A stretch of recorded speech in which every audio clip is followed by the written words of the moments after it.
অনেকে উচিত বানানটা হর্ষৌ চয়হস্যি খণ্ডত্ব লিখে থাকে ভুল করে। না, উচিত এখানেই শেষ হচ্ছে। উচিত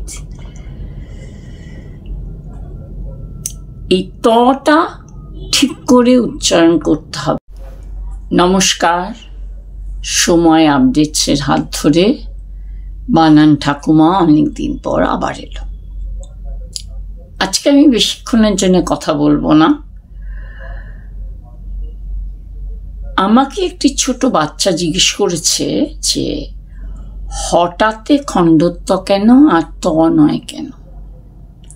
দেখো, হঠাৎ, অকস্মাৎ, চমৎকার এগুলি সব হচ্ছে খণ্ডত্ব দিয়ে। আর মজার ব্যাপারটা দেখো, জগৎ যেটা পৃথিবীর আরেকটা সমার্থক শব্দ, জগৎ বললে খণ্ডত্ব, কিন্তু জগতের বললে তোমার সেখানে ত হয়ে যাচ্ছে। জগতের, তখন কিন্তু জগতের হচ্ছে না, জগৎ।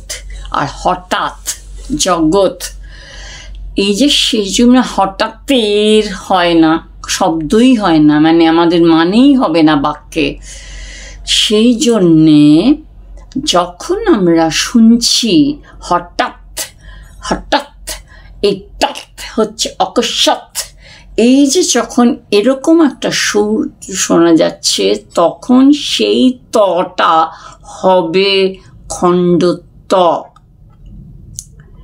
এই কারণে অনেকে উচিত বানানটা হর্ষৌ চয়হস্যি খণ্ডত্ব লিখে থাকে ভুল করে। না, উচিত এখানেই শেষ হচ্ছে। উচিত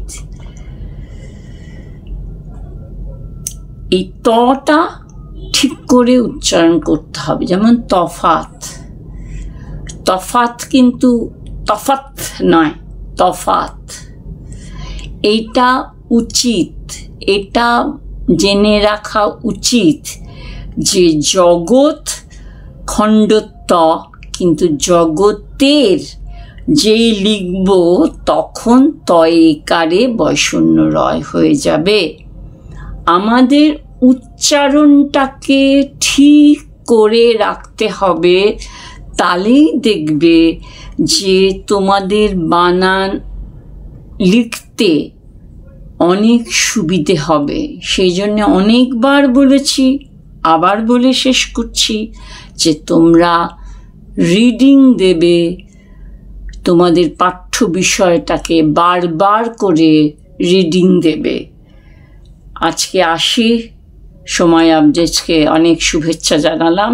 তোমরা সবাই ভালো থেকো।